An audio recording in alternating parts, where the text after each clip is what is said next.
Assalamualaikum warahmatullahi wabarakatuh. Yang terhormat Ibu Bapak dosen pembimbing uji kinerja PPG Transformasi tahun 2025 Bat 2 hari ini Rabu tanggal 8 Oktober tahun 2025. Saya atas nama Mardia dari LPTK Universitas Islam Negeri Palangkaraya akan melaksanakan real teaching pada siswa kelas 4 dengan materi keragaman sebagai sunnatullah dengan model pembelajaran problem based learning di SD swasta IT Al-Muhajirin Kabupaten Kapuas, Kecamatan Selat. Semoga dengan praktek pembelajaran real ini menjadikan saya sebagai guru profesional. Wassalamualaikum warahmatullahi wabarakatuh. Assalamualaikum warahmatullahi wabarakatuh.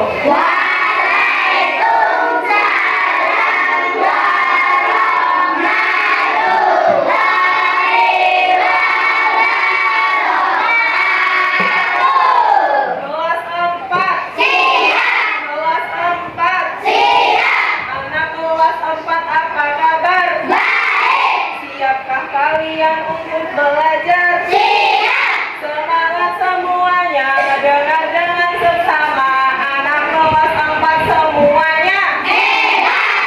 Guru bagaimana kabarnya? Baik. Siap kami semua. Siap. Kami siap belajar dengan sesama.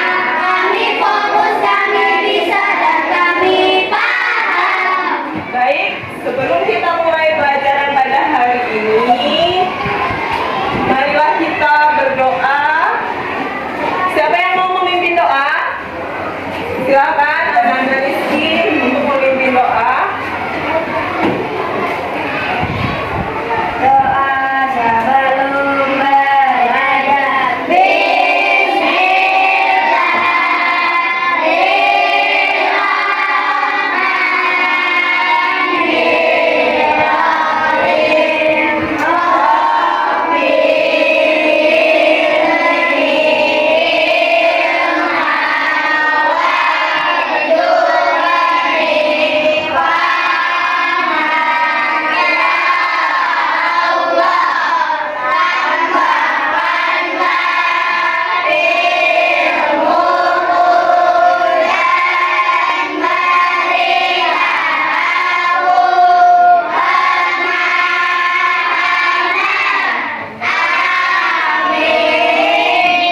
Silakan Ananda Rizky kembali ke tempat.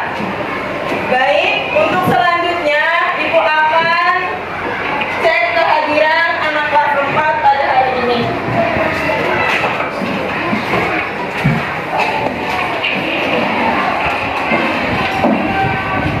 Ahmad Busairi, Hadir. Ahmad Mahfuzi, Ahmad Hafizi, Hadir. Aisyah Putri, Hadir. Akila Rahma, Hadir. Dani, Hadir. Fahreza, Hadir. Maya, Hadir. Abdan, Hadir. Rian, Hadir. Rizky, Hadir. Daisy, Hadir. Maulana, Hadir. Rais, Ratu, Sandi, Sarah, Wahyu, Lydia, Sahira, Aditya, Sabila Habibi. Baik, karena kita warga negara Indonesia, kita menyanyikan salah satu lagu wajib. Siapa yang mau memimpin? Silakan, Akila, maju ke depan. Anak-anak ibu yang lain silakan berdiri.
Hari ini belajar apa ya sama Ibu?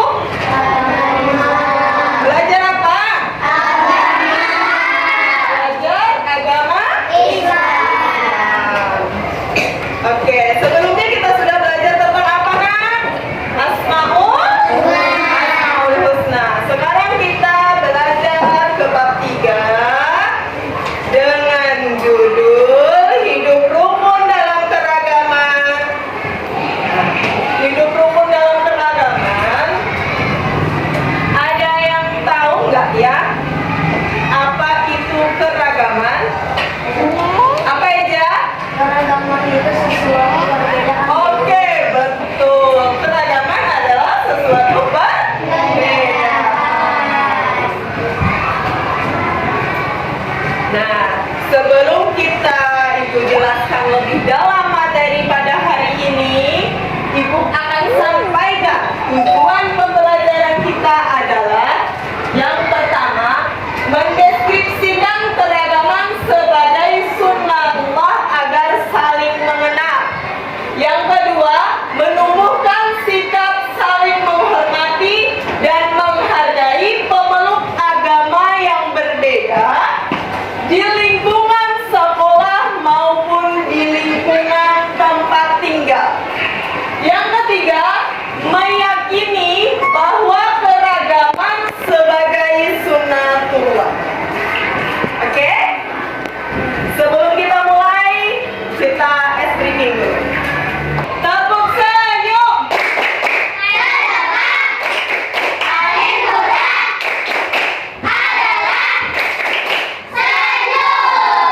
Oke. Baik, kita masuk ke pembelajaran pada hari ini. Sebelumnya, Ibu akan jelaskan tentang materi pada hari ini. Keragaman sebagai sunnatullah. Keragaman merupakan sunnatullah yang telah ditetapkan oleh Allah di Lauhul Mahfuz.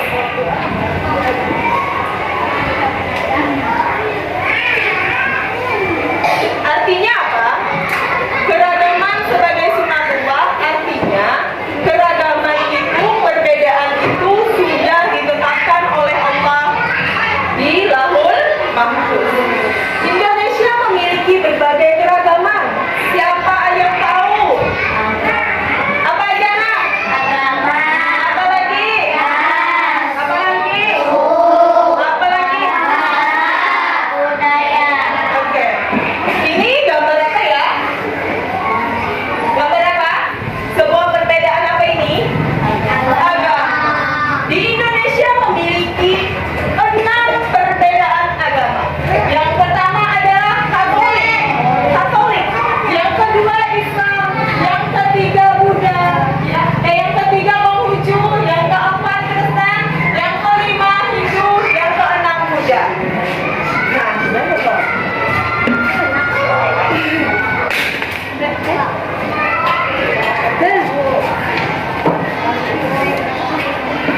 Oke.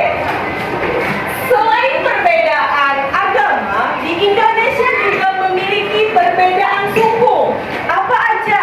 Ada Jawa, Sumatera, Madura, Kalimantan, Papua, Aceh, dan banyak lagi. Oke, banyak lagi yang lainnya. Kemudian selain suku, apa perbedaan kita di Indonesia? Oke, budaya. Budaya apa? Ada budaya membatik, menari. Selain budaya, kita juga memiliki perbedaan. Apa itu? Yaitu upacara adat. Indonesia memiliki banyak keunikan seperti upacara adat renang, upacara pernikahan yang biasanya dilakukan oleh suku apa nak? Suku Jawa. Kemudian negara Indonesia memiliki satu kesatuan yaitu Bhinneka Tunggal Ika serta menerapkan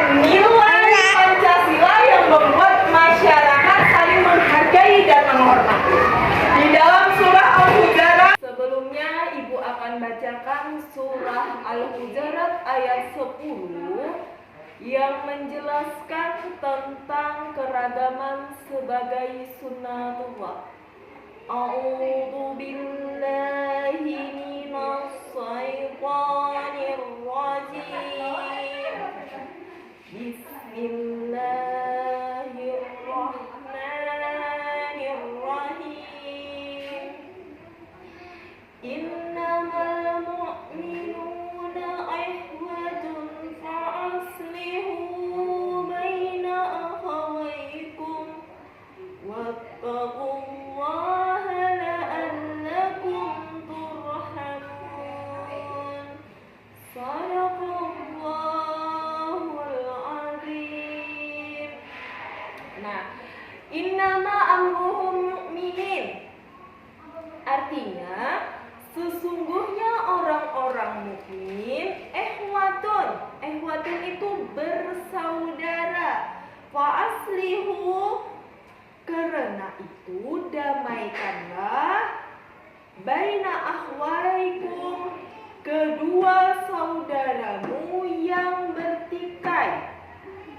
Wattaqullaha la'allakum turhamun, dan bertakwalah kepada Allah agar kamu dirahmatinya. Quran surah Al-Huzarat ayat 10 surah yang ke-49. Dijelaskan bahwa sesungguhnya orang-orang mukmin itu bersaudara. Maka diamkanlah antara mereka kedua saudaramu yang berselisih. Yang berselisih itu apa? Artinya yang tidak sepemahaman. Bertakwa kepada Allah. Kemudian umat Islam hendaknya saling menghormati dan menghargai siapa saja. Yang pertama, menghargai pendirian orang lain. Apa menghargai pendirian orang lain? Menghargai pendirian orang lain, sesama umat Islam kita memiliki perbedaan. Contohnya apa?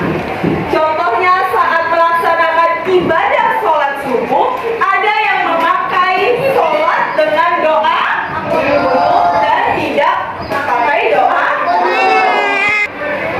Yang kedua, menghargai keyakinan, suku, dan budaya orang lain. Menghargai keyakinan itu apa? Menghargai agama orang. Dengan cara apa kita menghargai agama orang lain? Dengan cara membiarkannya beribadah ke tempat ibadahnya tanpa mengganggu. Yang kedua, menghargai suku orang lain dengan cara berbicara dengan sopan, menghargai budaya orang lain dengan tidak mengolok-olok budaya orang lain.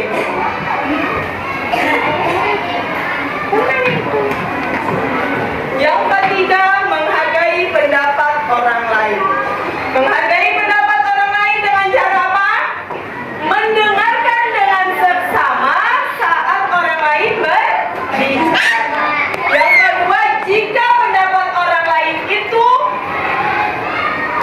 ada salah, dengan cara apa kita menegurnya? Dengan kata-kata yang lemah, lembut, sopan, agar tidak menyakiti hati orang lain. Yang ketiga, hormatilah orang yang berpendapat. Oke? Sampai sini paham? Kalau paham, kita lihat video.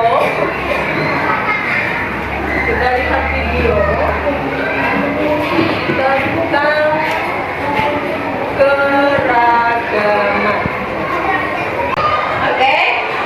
Sebelumnya Ibu akan tunjukkan sebuah video. Keberagaman adalah salah satu kekuatan terbesar Indonesia. Dengan berbagai agama, adat istiadat, dan tradisi, bangsa ini memiliki menunjukkan bahwa perbedaan dapat menjadi sumber harmoni. Konsep Bhinneka Tunggal Ika menjadi landasan dalam menjaga persatuan di tengah keberagaman. Di dunia yang beragam ini, perbedaan agama bukanlah penghalang untuk bersatu. Kita semua memiliki tujuan yang sama, hidup dalam kedamaian dan saling menghormati. Setiap agama mengajarkan nilai-nilai kebaikan, cinta, dan toleransi.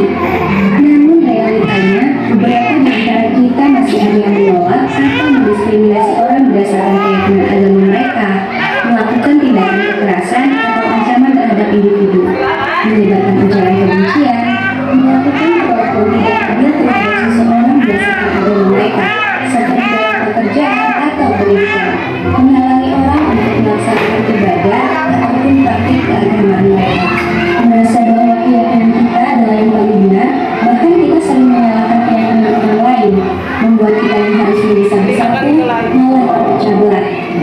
Maka, di tengah hidup pikuk permasalahan radikalisme ini, muncul sebuah istilah yang disebut moderasi beragama. Apa itu moderasi beragama?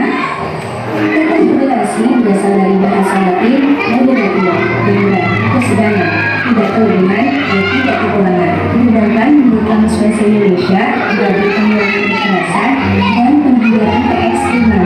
Sedangkan dalam bahasa Arab, moderasi dikenal dengan kata wasa atau wasatiyah yang memiliki padanan makna dengan kata tawasud, tengah-tengah, i'tidal adil, dan tawazun beriman. Dalam konteks ini, moderasi berarti memilih posisi jalan tengah di antara berbagai pilihan ekstrim. Di era digital ini, media sosial menjadi jembatan komunikasi yang menghubungkan kita. Media sosial bukan hanya platform untuk berbagi informasi, tetapi juga alat untuk membentuk opini publik. Setiap postingan, setiap komentar memiliki potensi untuk membangun atau merusak. Dalam konteks sosiologi komunikasi, kita memahami bahwa pesan yang moderat dapat menciptakan ruang dialog yang konstruktif. Mari kita gunakan media sosial untuk mengedukasi, bukan hanya untuk menginformasikan. Kita bisa memanfaatkan hashtag, kampanye, dan konten kreatif untuk menanamkan nilai-nilai toleransi dan pengertian. Ketika kita berbagi pesan moderasi, kita berkontribusi pada masyarakat yang lebih harmonis. Setiap dari kita memiliki peran. Mari gunakan kekuatan media sosial untuk menyebarkan pesan positif. Bersama kita bisa menciptakan dunia yang lebih baik.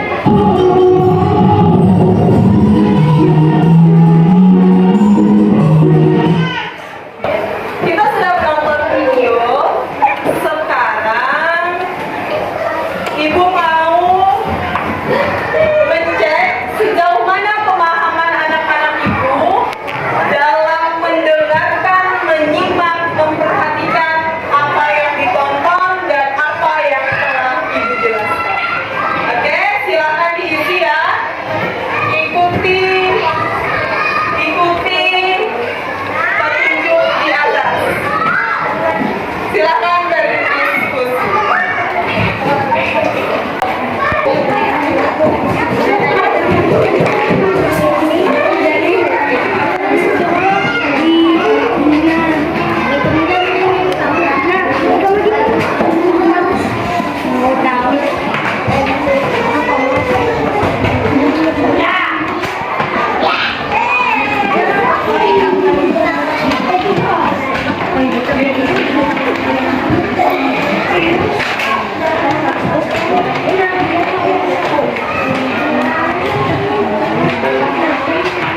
kita menghargai perbedaan agama dengan saling menghormati dan tidak mengikuti ritual ibadah orang lain. 4. Menghargai perbedaan suku dengan tidak menolak suku satu sama lain. Oke, berarti tepuk tangan untuk kelompok. Silakan kembali ke tempat.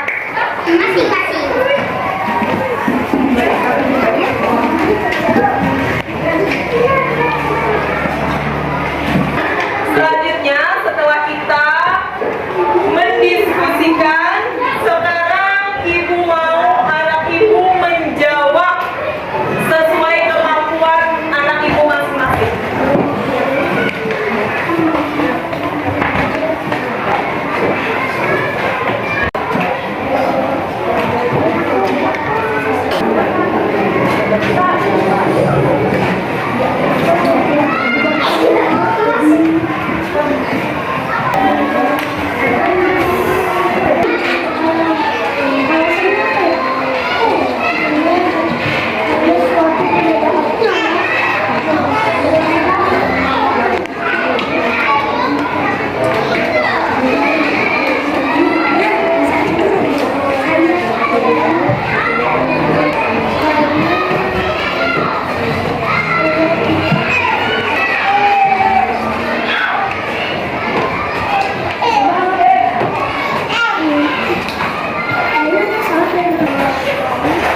Setelah ibu jelaskan dan ibu paparkan, kemudian anak-anak ibu sudah melihat video tentang keragaman.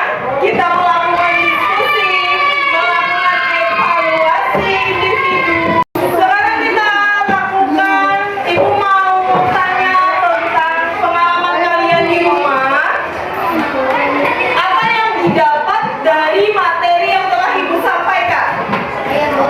Iya, silakan Viji. Menghargai perbedaan seperti agama, suku, bangsa, budaya, menghargai teman, dan menghargai pendapat teman. Oke, itu adalah salah satu pengalaman yang diperoleh oleh teman kita yang bernama Viji. Kemudian, siapa yang bisa menyimpulkan materi hari ini? Silakan, Ananda. Materi hari ini adalah keragaman sebagai sunatullah, dan adapun agama, suku, budaya, bahasa kita tetap sama karena Allah ciptakan keragaman agar kita saling mengenal. Baik, tadi sudah dijelaskan oleh salah satu teman kita Eza bahwa kesimpulan keragaman sebagai sunatullah adalah keragaman perbedaan yang diciptakan oleh Allah sudah tertulis dari Lauhul Mahfuz. Nah, artinya apa anak-anak ibu sekalian? Bahwa perbedaan itu sudah ditulis Allah di Lauhul Mahfuz. Perbedaannya di Indonesia juga sangat banyak. Sudah kita pelajari dari awal kita bertemu tadi. Nah, keragaman sebagai sunatullah adalah keragaman atau perbedaan yang diciptakan oleh Allah yang bertujuan untuk saling mengenal, menghargai, menghormati, baik itu dengan sesama teman, sesama keluarga, maupun lingkungan sekitar, baik itu di sekolah maupun di rumah. Itu adalah kesimpulan materi pada hari ini. Ibu rasa